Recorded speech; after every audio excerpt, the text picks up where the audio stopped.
Welcome to our YouTube channel audio FM 143। Cherry खुद से दिव्यांश को पैशनेटली किस किया जा रही थी। कुछ देर बाद दिव्यांश ने एक पल के लिए उसके होठों को छोड़ा और फिर अपना अंगूठा उसके होठों पर रख कर बोला, लिक इट। चेरी ने कुछ पल उसे देखा और फिर दिव्यांश के अंगूठे को हल्का हल्का लिक करना शुरू कर दिया। दिव्यांश के चेहरे पर और भी ज्यादा मदहोशी छाने लगी थी और वो अब एक बार फिर से उसकी गर्दन पर झुककर उसके क्लीवेज को चूमने लगा था। उसका हाथ अभी भी चेरी के चेहरे के पास था और उसका अंगूठा बार बार चेरी के होठों के अंदर मूव हो रहा था। दिव्यांश अब अपना हाथ धीरे धीरे उसकी लोअर बॉडी की तरफ लेकर गया और फिर उसके बदन को सहलाने लगा। चेरी ने एक पल के लिए अपने होठों को रोक दिया था। दिव्यांश अब अपना हाथ बाहर की तरफ लेकर आया और फिर उसके चेहरे पर रख कर बोला, क्या हुआ। चेरी ने अपना चेहरा नामे हिला दिया और फिर वापस उसके अंगूठे को अपने होठों में लेने लगी तो दिव्यांश ने अब अपना हाथ उसके सीने पर रख दिया और उसके बदन को सहलाने लगा। उसने उसके लहंगे को पूरी तरह उसके बदन से अलग किया और अपना हाथ वो एक बार फिर से नीचे की तरफ ले गया।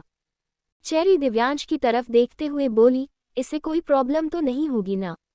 मेरा मतलब है हमारा बेबी। दिव्यांश उसे देखते हुए बोला, तुम्हारा ध्यान सिर्फ मुझ पर होना चाहिए रेड। उसकी बात पर चेरी कुछ बोल नहीं पाए। उसके होठों पर एक मुस्कुराहट थी लेकिन वो कोई खुशी की मुस्कुराहट नहीं थी बल्कि अब अंदर ही अंदर उसे और भी ज्यादा तकलीफ महसूस हुई कि दिव्यांश ने कितनी आसानी से कह दिया कि उसका ध्यान सिर्फ उस पर होना चाहिए और जो नन्ही सी जान उसकी कोख में पल रही थी उसका क्या। जैसे तैसे उसने खुद को संभाला और फिर अचानक से उसकी आह निकल गई। चेरी ने अब तक खुद को बिल्कुल रोका हुआ था लेकिन अब उसकी बॉडी में चेंज आ रहे थे।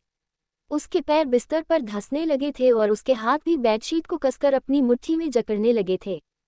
दिव्यांश ने धीरे धीरे अब अपने हाथ की मूवमेंट को बढ़ाना शुरू किया जिससे अब चेरी का बदन थोड़ा और ज्यादा स्ट्रेच होने लगा। चेरी की गर्म सांसें उस पूरे कमरे में गूंज रही थी लेकिन वो मौन नहीं कर रही थी। उसके होठों से ना ही मौन की आवाज निकल रही थी और ना ही दिव्यांश का नाम। उसने अपने होठों को कसकर अंदर की तरफ दबाया हुआ था लेकिन उसकी कमर हल्की हल्की ऊपर की तरफ उठ रही थी। तकरीबन 10 से 15 मिनट दिव्यांश की उंगलियां यूं ही हरकत करती रही। वो चेरी की तरफ देखते हुए बेहद इंटेंस वॉइस में बोला, कम for me red, just come for me. Cherry का हाल अब बुरा होने लगा था। उसने अपने होठों को और भी ज्यादा कस दिया था और दिव्यांश की नज़र उसके होठों की तरफ ही थी। वो बस किसी तरह उसके होंठ खुलवाना चाहता था इसलिए अब उसने अपनी मूवमेंट को थोड़ा और बढ़ा दिया और बोला, I want to test you, so come for me ना। ये बोलते हुए अब उसने अपना चेहरा भी थोड़ा सा नीचे की तरफ झुका लिया और फिर अचानक ही चेरी जोरों से चिल्लाए और उसके चिल्लाते ही दिव्यांश के चेहरे पर डेविल स्माइल आ गई।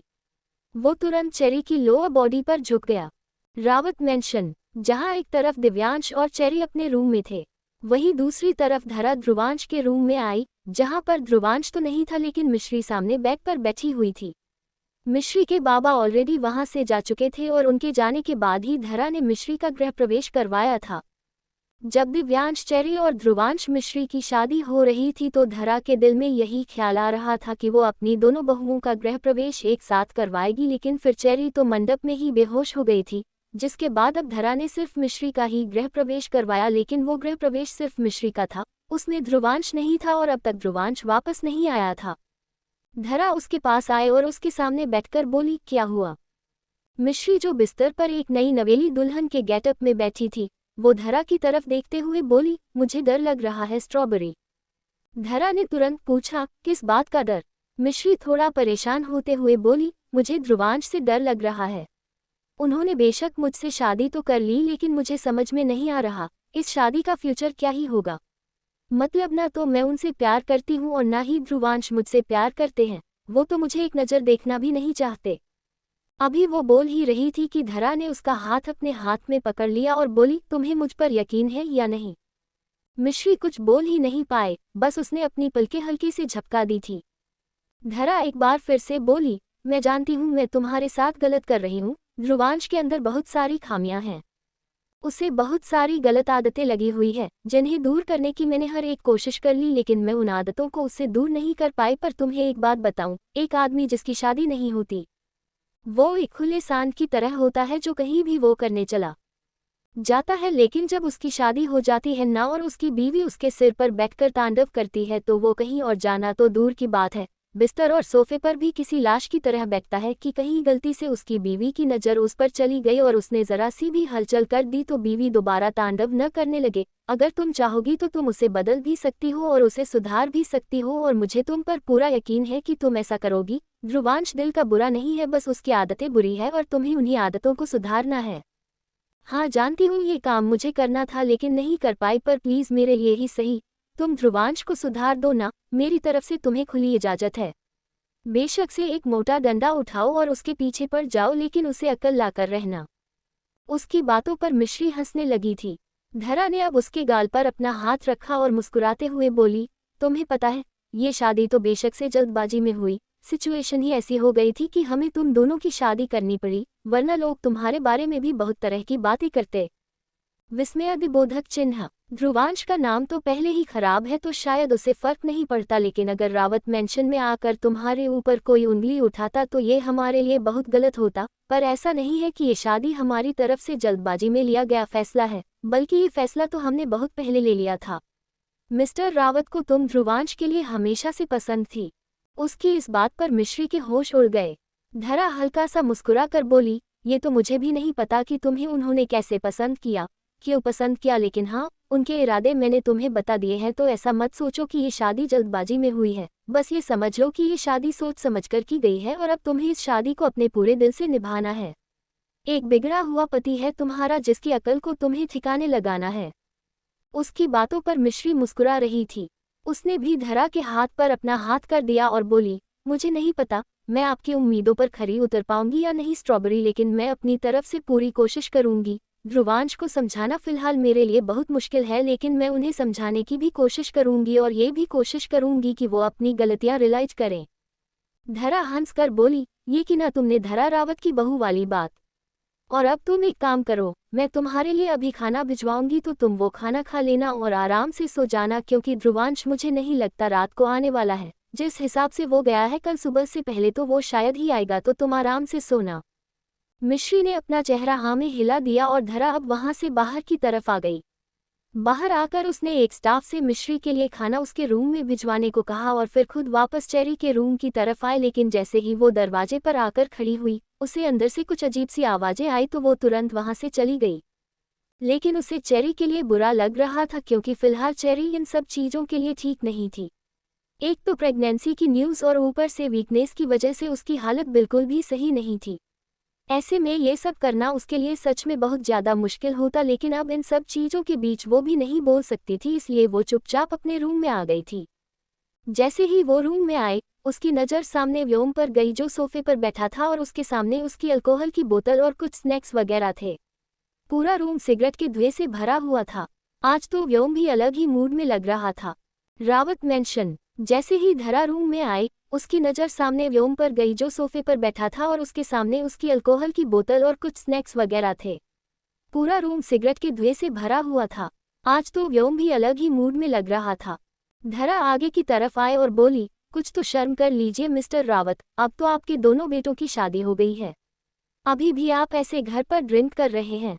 व्योम उसे इंटेंस नज़रों से देखते हुए बोला, तो मैं कौन सा पीकर उनके रूम में जाने वाला हूँ और ये बोलने वाला हूँ कि जिस बेड पर उन दोनों को अपनी वेडिंग नाइट सेलिब्रेट करनी है, वहाँ अपनी क्राई बेबी के साथ मैं अपनी वेडिंग नाइट सेलिब्रेट करूँगा। उसकी बात पर धरा की आईब्रो ऊपर की तरफ उठ गई। वो मिरर के सामने खड़ी अपनी चूड़ियाँ वगैरह उतार रही थी और तभी व्योम उसके पीछे आकर खड़ा हुआ। धरा ने एक नज़र उसकी तरफ देखा और बोली, मेरे पास आने की कोशिश भी मत कीजिएगा मिस्टर रावत, क्योंकि अब हम दोनों के बीच जो सब होना था वो बहुत बार हो गया। मैंने तो पहले ही सोच लिया था कि जिस दिन मेरे दोनों बेटों की शादी हो जाएगी मैं तो इस घर गृहस्थी की जिंदगी से संन्यास ले लूंगी। मैं तो सोच रही हूँ एक ट्रिप पर चली जाऊं या फिर वर्ल्ड टूर करूं। ये बोलते हुए अब वो बिस्तर की तरफ बढ़ने लगी और फिर अचानक ही व्योम ने उसका हाथ पकड़कर उसे रोका और उसकी कमर पर अपना हाथ रखते हुए उसे अपने करीब खींच लिया। धरा का दिल जोरों से धक धक करने लगा। वो तुरंत बोली, मैंने कहा ना, अब से हम दोनों के बीच ऐसा वैसा कुछ नहीं होने वाला। अब आप सासुर बन गए हैं, मतलब साफ शब्दों में कहूँ तो अब आप बूढ़े हो गए हैं। अभी वो बोल ही रही थी कि व्योम उसे यूं ही बिस्तर की तरफ लेकर गया और फिर उसे एक झटके से बिस्तर पर लेटाकर उसकी तरफ देखते हुए बोला, वर्ल्ड टूर पर जाना चाहती हो तुम, पूरी दुनिया घूमना चाहती हो? धरा ने तुरंत अपना चेहरा हाँ में हिलाया। व्योम ने अपनी शर्ट के बटन खोलते हुए कहा, घुमाऊंगा ना क्राई बेबी, आज रात मैं तुम्हें अपने बेड पर सिर्फ घुमाऊंगा नहीं बल्कि नचवाऊंगा भी। उसकी इस बात पर धरा के कान गर्म हो गए। उसके होंठ हल्के हल्के फड़फड़ाने लगे थे। बेशक से अब उनकी शादी को बहुत टाइम हो गया था और उन दोनों के बीच इतना सब कुछ हो गया था, लेकिन आज भी व्योम उसे बेड पर डोमिनेट तो बहुत ज्यादा करता था। उसकी तरफ देखते हुए अब व्योम ने अपनी पेंट के बटन पर अपना हाथ रखा और बोला, और क्या कहा था तुमने कि मैं बूढ़ा हो गया हूँ? धरा कुछ बोलती, उससे पहले ही उसकी आंखें बड़ी हो गई थी। व्योम ने एक बार फिर से पूछा, अब बताओ कि क्या तुम्हें सच में लगता है कि मैं बूढ़ा हो गया हूँ? धरा की आंखों में मदहोशी खुद ब खुद छाने लगी थी, लेकिन जल्दी उसने खुद को कंट्रोल किया और अपने अंदर की हवसी औरत को वापस सुलाते हुए बोली, मुझे नहीं लगता अभी फिलहाल हमें ये सब कुछ करना चाहिए। क्या पता बच्चों को कब हमारी जरूरत पड़ जाए मिस्टर रावत। व्योम व्यंग्य से बोला, तुम्हारे बच्चे कोई 2-3 महीने के छोटे बच्चे नहीं हैं जो रात को उठ जाएंगे और तुम्हें उन्हें दूध पिलाना होगा। ये बोलते हुए उसका इशारा जिस तरफ था, उस बात को फील करते हुए धरा के रोंगटे खड़े होने लगे थे। कुछ ही पलों में वहां धरा की सिसकियां और व्योम की ग्रॉल करने की आवाज गूंज रही थी फुल सीन ऑन टीसी के। वहीं दूसरी तरफ दिव्यांश के रूम में वो क्लोजेट की तरफ गया और उसने अपने कपड़े चेंज किए। अब उसने एक लोअर पहना हुआ था और चेरी के लिए भी वो एक नाइटी लेकर आया। उसने चेरी के बदन पर वो नाइटी खुद से पहनाए और फिर साइड टेबल पर रखा हुआ फोन उठाकर उसने किचन में कॉल किया और अपने और चेरी के लिए डिनर मंगवाया। हालांकि धरा ने पहले ही उन दोनों के लिए डिनर रूम में भेजा था, लेकिन उस वक्त दिव्यांश ने दरवाजा ही नहीं खोला था, पर अब दिव्यांश खुद से अपने और चेरी के लिए डिनर मंगा रहा था। दिव्यांश चेरी की तरफ देखते हुए बोला, स्वीट डिश में क्या खाओगी तुम? चेरी ने अपना चेहरा ना में हिलाया और बोली, कुछ नहीं। ये बोलते हुए उसके चेहरे की मायूसी साफ झलक रही थी और अब दिव्यांश खुद से ही फोन पर बोला, एक पाइनएप्पल आइसक्रीम भी भेज देना। चेरी के होठों पर सार्कास्टिक स्माइल आ गई। दिव्यांश बहुत अच्छी तरह से जानता था कि चेरी को पाइनएप्पल आइसक्रीम बहुत पसंद है, लेकिन उसे अगर चेरी की पसंद का पता है तो उसे चेरी की नापसंद का क्यों नहीं पता। उसे ये क्यों नहीं पता कि चेरी को उसके साथ जबरदस्ती करना, उसके साथ विश्वासघात करना, उसे डोमिनेट करना, उसे किसी पपेट की तरह ट्रीट करना, उसकी रिस्पेक्ट नहीं करना, ये सब उसे नहीं पसंद। लेकिन दिव्यांश ये सब हरकतें तो बंद नहीं कर रहा था। तकरीबन 10 मिनट बाद डिनर आया और दिव्यांश ने जाकर डिनर ट्रे पर लगाया। चेरी बिस्तर पर लेटी हुई थी। अब उसने ब्लैंकेट अपने ऊपर डाल रखा था, लेकिन सर्वेंट की हिम्मत नहीं थी कि वो एक नज़र भी चेरी की तरफ देख ले। दिव्यांश का खौफ उस सर्वेंट के चेहरे पर भी साफ नजर आ रहा था और उसके जाने के बाद अब दिव्यांश वापस चेरी की तरफ आया। उसने चेरी को उठने के लिए नहीं कहा, बल्कि खुद ही उसे अपनी गोद में उठाया और सोफे की तरफ लेकर बढ़ने लगा। चेरी उसकी तरफ देखते हुए बोली, आज तो वेडिंग नाइट है ना हमारी, तो फिर इन सब चीज़ों पर आप अपना टाइम वेस्ट क्यों कर रहे हैं? आप मेरे साथ वेडिंग नाइट सेलिब्रेट कीजिए ना। खाने का क्या है, खाना तो हम कल भी खा लेंगे और कल भी नहीं खाएंगे तो परसों खा लेंगे और परसों नहीं खाएंगे तो उसके बाद खा लेंगे। अभी वो बोल ही रही थी कि दिव्यांश बेहद टॉक्सिक और डोमिनेशन भरी आवाज में बोला, लेकिन मैं चाहता हूँ कि तुम अभी डिनर करो, तो तुम्हारे पास और कोई ऑप्शन नहीं है रेड। उसकी इस बात पर तो जैसे चेरी की बोलती ही बंद हो गई थी। अब उसके पास और कुछ बोलने को था ही नहीं। दिव्यांश उसे लेकर सोफे पर बैठा और अभी भी उसने चेरी को खुद से अलग नहीं किया था, बल्कि चेरी को अपनी गोद में ही बिठाया हुआ था और अपने दूसरे हाथ से वो खाना लगा रहा था। निवाला बनाकर उसने चेरी की तरफ बढ़ाया तो चेरी ने तुरंत अपना चेहरा दूसरी तरफ घुमा दिया और बोली, मुझे नहीं खाना आपके हाथों से ये खाना। दिव्यांश खुद को कंट्रोल करते हुए बोला, मुझे गुस्सा मत दिलाओ। चेरी तुरंत बोली, अगर गुस्सा आएगा तो क्या करेंगे? मुझे एक बार फिर से बैग पर लेकर जाएंगे और मेरे साथ जबरदस्ती करेंगे। दूसरों का तो आप कभी सोच भी नहीं सकते, यही सब तो आपको करना आता है दिव्यांश। लेकिन ये बताए कि ये सब करने के बाद आप मिरर में खुद से नज़र कैसे मिलाते हैं? आपको आपका ज़मीर धिक्कारता नहीं कि आप कैसे दूसरों के साथ इतना गलत कर रहे हैं? आपको शादी मुझसे करनी थी तो सीधा सीधा भी कर सकते थे, लेकिन नहीं, आपने सीधे सीधे तो मुझसे शादी भी नहीं की। मुझे पहले सबके सामने जलील किया, मेरी इज्जत का तमाशा बनाया, मुझे पूरा 1-1.5 महीना टॉर्चर किया। सिर्फ मेरी बॉडी के साथ ही नहीं, आपने मेरे दिमाग के साथ खेला है। आपने मेरी सांसों को भी अपनी मुट्ठी में कैद करके रखा है। मैं एक पल भी आपकी नज़रों से दूर नहीं होती थी और मुझे ऐसा लगता था जैसे मुझे किसी ने अपने शिकंजे में कस रखा है। इतना सब कुछ करने के बाद अब आप मुझे अपने हाथों से खाना खिला रहे हैं। सीरियसली, जैसे आपको मेरी फिक्र है, या फिर ये सब कुछ आप इस बच्चे के लिए कर रहे हैं? पर इससे भी आपको कहाँ प्यार है? अगर इसके साथ आपको प्यार होता तो अभी आपने बिस्तर पर जो मुझे जवाब दिया वो जवाब नहीं होता। दिव्यांश एक्सप्रेशन लेस होकर बोला, हाँ नहीं है मुझे इस बच्चे से प्यार और कभी होगा भी नहीं। और अगर तुमने बार बार इस बच्चे को हमारे बीच लाने की कोशिश की तो सीरियसली ये बच्चा इस दुनिया में आने से पहले ही यहाँ से अलविदा ले लेगा। और मेरे शब्दों को तुम लाइटली मत लेना, अगर मैं कुछ कह रहा हूँ तो इट मीन्स मैं वो कर भी सकता हूँ। उसकी बात पर चेरी की आंखें बड़ी हो गई। वो झट से बोली, मतलब क्या है आपका? दिव्यांश बिना किसी हिचकिचाहट के बोला, अबॉर्शन नाम की चीज़ तो सुनी होगी ना तुमने। अगर ये बच्चा हमारे बीच आया तो मेरे पास इसके अलावा और कोई ऑप्शन नहीं होगा। उसका ये जवाब सुनकर तो जैसे चेरी के पैरों तले जमीन खिसक गई थी। दिव्यांश का जवाब सुनकर तो जैसे चेरी के पैरों तले जमीन खिसक गई थी। कोई इंसान अपने ही बच्चे का अबॉर्शन करवाने की बात कैसे कर सकता है? दिव्यांश एक बार फिर से नॉर्मल होकर बोला, चलो अब जल्दी से खाना खाओ। चेरी, जिसकी आंखों में आंसू थे और वो हल्की हल्की कांप रही थी, वो उसकी तरफ देखते हुए बोली, आपको अभी भी लगता है कि मैं ये खाना खा पाऊंगी? वो इंसान जो मेरे बच्चे की जान लेने की बात कर रहा है, मैं उसके हाथों से खाना खा पाऊंगी? दिव्यांश अब थोड़े गुस्से से बोला, मुझे ये इमोशनल ड्रामा नहीं चाहिए। चेरी भी चिल्ला कर बोली, इमोशनल ड्रामा तो तब होगा ना जब आपके अंदर इमोशंस होंगे। दिव्यांश, आपके अंदर की इमोशंस तो कब के मर चुके और अब आप दूसरों के साथ उनके इमोशंस के साथ खेलने लगी। लेकिन फॉर गॉड से खेल बंद कीजिए, क्योंकि अब मैं ये टॉर्चर और बर्दाश्त नहीं कर सकती हूँ। मेरा दम घुटने लगा है दिव्यांश, मुझे ऐसा लगता है जैसे किसी भी पल मेरी सांसें रुक जाएगी। अगर ये बच्चा मेरी कोख में नहीं होता तो मुझे शायद अपनी जान जाने का भी डर नहीं होता, लेकिन इसके साथ तो मैं मर भी। उसकी बात पूरी होती उससे पहले ही दिव्यांश ने उसके चेहरे को कसकर अपने हाथ में जकड़ लिया और बोला, खबरदार अगर ऐसी बकवास की तो, क्योंकि अगर तुमने मेरे सामने ऐसी बकवास की तो तुम्हारा तो पता नहीं तुम खुद की जान ले पाओगी या नहीं, लेकिन मैं 1 मिनट नहीं लगाऊंगा तुम्हें और तुम्हारे अंदर पल रहे इस बच्चे को खत्म करने में। और ये मत सोचना कि इसको खत्म करने के बाद मैं खुद जिंदा रहूंगा, क्योंकि तुम दोनों के खत्म होते ही मैं भी खत्म। एक्चुअली मुझे इस बच्चे से फर्क नहीं पड़ता, लेकिन तुमसे फर्क तो पड़ता है। वो क्या है ना, कई लोगों को लगता है कि प्यार के बिना जिंदगी अधूरी है, लेकिन कई बार नफरत भी बहुत कुछ होती है, और जब नफरत खत्म हो जाए तो इंसान के जीने का मकसद भी खत्म हो जाता है। उसकी बातें सुनते हुए अब चेरी के होश उड़े हुए थे। वो लड़खड़ाती हुई जुबान के साथ बोली, मतलब आप नफरत करते हैं मुझसे? मुझे आपके अंदर कभी कभी जो प्यार, जो पजेसिवनेस दिखाई देती है वो प्यार और पजेसिवनेस नहीं है, बल्कि वो नफरत है। लेकिन जब आप नफरत करते हैं मुझसे और मुझे एक नज़र देखना भी बर्दाश्त नहीं कर सकते, तो फिर क्यों आपने मेरे साथ शादी की? क्यों आपने मुझे अपनी बीवी बनाया? क्यों आपने इतना सब कुछ किया? दिव्यांश अब हंसा और बोला, तुम्हारे इन सवालों का जवाब फिलहाल मैं तुम्हें नहीं देने वाला, लेकिन हाँ मैं तुम्हें ये खाना जरूर खिलाने वाला हूँ। अब तुम प्यार से खाना चाहती हो तो मुझे कोई प्रॉब्लम नहीं है, मैं प्यार से खिलाऊंगा। लेकिन अगर तुम चाहती हो कि मैं जबरदस्ती करूं तो मुझे जबरदस्ती करने में भी कोई प्रॉब्लम नहीं है।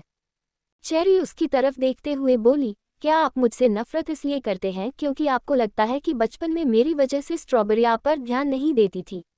मेरी वजह से स्ट्रॉबेरी आपको छोड़कर गई थी और आपको लगता है कि डैड की प्रायोरिटी भी मैं थी? उसकी बातें सुनते हुए दिव्यांश का चेहरा गुस्से से कांपने लगा था। उसके जबड़े भी कस रहे थे और उसके जिस हाथ में निवाला था वो हाथ भी बुरी तरह से कांपने लगा था। उसकी नशे तक बाहर की तरफ उभर रही थी और अब चेरी का शक पूरी तरह से यकीन में बदल गया था। वो रोते हुए बोली, ऐसा नहीं है दिव्यांश, आपको जो भी लगता है वो गलत लगता है। स्ट्रॉबेरी हम दोनों से बहुत प्यार करती थी और मुझसे ज़्यादा प्यार वो पहले भी आपको ही करती थी और अभी भी आपको।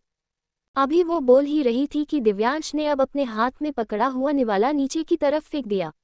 उसका कांपना और भी ज़्यादा तेज हो चुका था और साफ पता चल रहा था कि उसका गुस्सा बढ़ रहा है।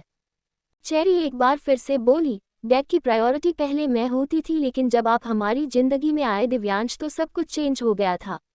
डैड मुझसे भी प्यार करते थे, लेकिन मुझसे ज़्यादा प्यार वो आपको करते थे। मैंने कभी उनको आपसे दूर करने की कोशिश नहीं की।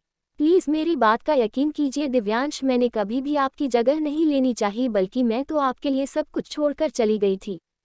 दिव्यांश अब तुरंत ऊपर की तरफ उठा। उसने चेरी को अपनी गोद से उतारा और उसकी तरफ देखकर गुस्से से चिल्लाते हुए बोला, तो यही तो तुम्हारा मास्टर स्ट्रोक था? यही तो तुम चाहती थी कि सबकी नज़रों में मैं गलत बन जाऊं और तुम महान? उसकी बात पर अब चेरी भी दंग रह गई। दिव्यांश गुस्से से गरजते हुए बोला, तुमने अपनी महानता दिखाए और मुझे एक भिखारी प्रूफ करके चली गई। तुमने मॉम डैड को मेरी तरफ कर दिया, ये बोलकर कि दिव्यांश को आप लोगों की ज़्यादा ज़रूरत है, आप लोग उसके साथ रहिए। Do I look like a beggar, जिसे तुम भीख में उसके माँ बाप देकर जाओगी? तुम्हें क्या लगा था कि तुम मुझ पर कोई एहसान कर कर जा रही हो? नहीं चेरी, इतनी भी महान नहीं हो तुम, और तुम्हारी भीख की जरूरत ना पहले थी और ना ही आगे कभी होगी, लेकिन हाँ, तुम दिव्यांश रावत के सामने जरूर गिड़गिड़ाओगी। यू नो वॉट, कुछ लोग होते हैं चालाक, लेकिन कुछ होते हैं एक्स्ट्रा चालाक। वो प्रिटेंड ऐसे करते हैं जैसे उन्हें कुछ नहीं चाहिए, लेकिन उन्हें चाहिए सब होता है, और तुम भी उन्हीं लोगों में से एक हो। तुम बचपन से लेकर अब तक मुझसे सब कुछ छीनती ही आए हो, लेकिन अब मैं छीनूंगा। पहले तुम मेरी लाइफ में विलेन बनी थी, लेकिन अब तुम्हारी लाइफ में विलेन मैं बनूंगा। तुम चाहती थी ना मुझे, प्यार करती थी मुझसे, और हर एक लव स्टोरी की तरह तुम भी मुझे अपनी लव स्टोरी का हीरो मानती थी, लेकिन हीरो नहीं, दिव्यांश रावत विलन है, और ये बात अब वो तुम्हें बहुत अच्छी तरह से प्रूव करके दिखाएगा। हाँ, नहीं चाहिए मुझे ये बच्चा, और इसे आज नहीं तो कल मैं खत्म करूंगा ही करूंगा, बिकॉज जैसे तुमने मुझे तड़पाया था ना, वैसे मैं तुम्हें तड़पाऊंगा, और हर एक वो चीज़ तुमसे दूर करूंगा जो तुम्हें सुकून देती है, ताकि तुम्हें पता चले कि जब बचपन में तुमने मेरा सुकून मुझसे छीना था ना, तो मेरी क्या हालत हुई थी। चेरी रोते हुए बोली, प्लीज़ ऐसा कुछ मत कीजिएगा एवोकाडो, आप ऐसा नहीं कर सकते, ये गलत होगा। अगर आपको लगता है मेरी गलती है तो ठीक है, मैं अपनी गलती सुधार लेती हूँ। आप मुझसे जो कहेंगे मैं करने को तैयार हूँ। अगर आप मुझे कहेंगे कि मैं यहाँ से चली जाऊँ। उसकी बात पूरी होती उससे पहले ही दिव्यांश चिल्ला कर बोला, स्टॉप दिस ड्रामा, जैसे पहले महान बनकर गई थी, अब दोबारा तुम्हें वो महानता नहीं करने दूंगा मैं। मुझे नहीं चाहिए तुम्हारी महानता, मुझे अब तुम्हारी आंखों में आंसू चाहिए, वो आंसू जो तुमने मेरी आंखों में दिए थे, लेकिन बस फर्क इतना होगा कि मेरी आंखों के बहते हुए आंसू मैंने खुद साफ किए थे, लेकिन तुम्हें आंसू भी मैं ही दूंगा, और उन आंसुओं को साफ भी मैं ही करूंगा, क्योंकि ये बात तो तुमने बिल्कुल सही कही कि मैं नफरत करता हूँ तुमसे, लेकिन यू नो वॉट, पजेसिव भी हूँ मैं तुम्हारे लिए, और वो भी बहुत ज़्यादा। तो ये भी कैसे बर्दाश्त करूँ कि तुम्हारे गालों को मेरी जगह पर वो आंसू छू रहे हैं। उसकी इस बात ने चेरी के रोंगटे खड़े कर दिए थे। दिव्यांश ने अब बिल्कुल उसके करीब आकर उसके सिर के पीछे अपना हाथ रखकर कहा, तुम्हें अपने सवालों के जवाब चाहिए थे ना, तुम्हें जानना था कि मैंने ये सब कुछ क्यों किया, तो अब मैं तुम्हें बताता हूँ। हाँ, मैंने किया ये सब कुछ, शादी तो मुझे तुमसे ही करनी थी, लेकिन तुम्हें तड़पा कर, तुम्हें रुला कर, तुम्हें इस तरह टॉर्चर करके जिस तरह बचपन में मैं तुम्हारी वजह से टॉर्चर हुआ हूँ, और अब जाकर मेरे दिल को सुकून मिला है। लेकिन अभी भी ये किस्सा खत्म नहीं हुआ है, बल्कि अब तो ये किस्सा शुरू हुआ है, और अब तुम्हें पता चलेगा कि आखिर ये दिव्यांश रावत है क्या। टॉक्सिक कहती हो ना तुम मुझे, और इमोशनलेस, तो अब तुम देखो इस इमोशनलेस इंसान की वजह से कैसे तुम्हारे इमोशंस मिट्टी में मिलते हैं। ये बोलते हुए उसने चेरी के बालों को कसकर मुट्ठी में जकड़ा हुआ था, और अब उसने एक झटके से उसके बालों को छोड़ दिया, लेकिन अगले ही पल वो उसे लेकर बिस्तर पर आया। पहले वो उसे खुद से खाना खिला रहा था, लेकिन अब उसने उसे बिस्तर पर पटका और अगले ही पल उसके ऊपर झुक गया। चेरी, जो अभी तक खुद को संभाल ही नहीं पाई थी, वो बस दिव्यांश के नीचे लेटी रह गई, और दिव्यांश के होंठ अब एक बार फिर से उसकी गर्दन पर चल रहे थे।